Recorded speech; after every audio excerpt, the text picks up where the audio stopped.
Hey, Little Chuck here. I'm going to do a little video all about the T-chest bass and how to make one. Alright, check this out. So here we are, the T-chest bass. And you're only going to need a few basic ingredients for one of these things. You're going to need your broom handle, you're going to need some string, but most importantly, you're going to need a T-chest. Now, you can make a bass out of a garbage can or a bucket or a wash tub or anything, but then it's not a T-chest bass. You need the real deal, a genuine T-chest.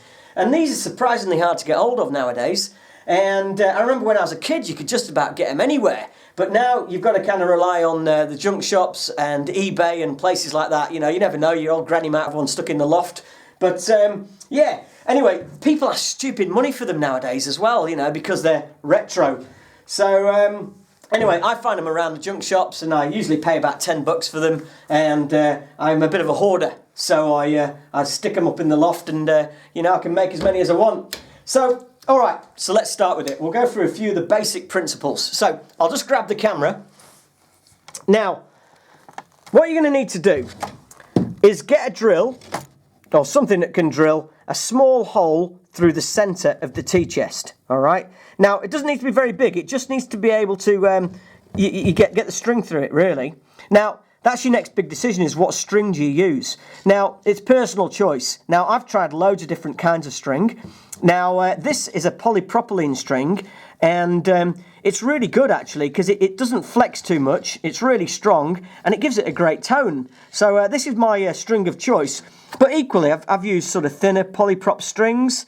I've used parcel string, but that was pretty rubbish. But somebody recently turned me onto this stuff, Trimmerline, you know, from a weed eater or a strimmer, and this was cracking. It was really good, but you need to tie knots in it, and I found it a bit hard to tie the knots, so I've reverted back to this this old polyprop. But anyway, there we go.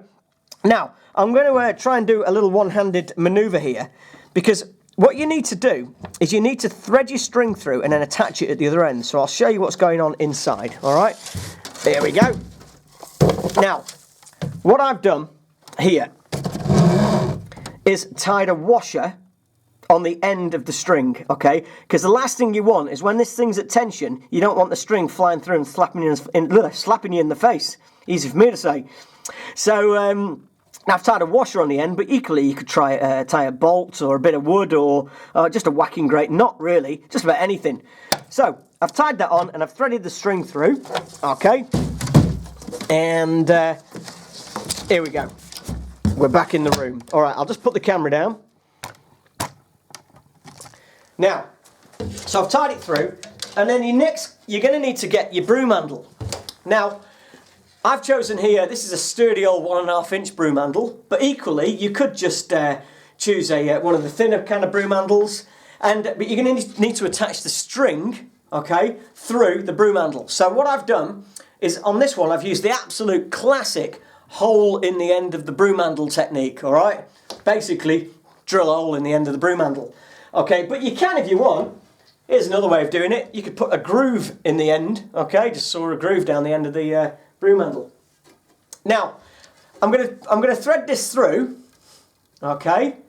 And then what I'm gonna do is when I've got the broom handle at a right angle to the T-chest, I want to have a reasonable amount of tension on the string, okay? And that feels pretty good, okay? So I'm going to tie a knot approximately here, okay? I'll do a double, okay? And obviously it's pretty rudimentary stuff. I mean, you know, it's not exactly a precision instrument. So we'll try that, and it can always be moved. So when I put that back up now, it should still be at tension, which is pretty cool. Now, here's another little technique. I don't like the bottom of the broom handle slipping around on the base. So what I've done is I've nailed in a small nail at the end there, and then in the corner of this thing, I've drilled a small hole, okay? Now, so what I do now, slap that in there. All right. Look at that, nicely under tension. Now, stick your foot on the corner, all right? Give it a bit of a tug, and listen to this. Are you ready? Now that's tone if I've ever heard it. That's cracking, that is. Now, equally, you could use a stick. Nice old rockabilly click on that one. Whoa! So there we have it. That's your TTS bass all sorted. Now, I've been Little Chuck, the one-man skiffle machine. And if you've liked what you've seen here, check out my other videos, subscribe to my channel. There's going to be lots of other stuff like this happening. So it's been good talking to you. Enjoy your TTS bass. See you next time.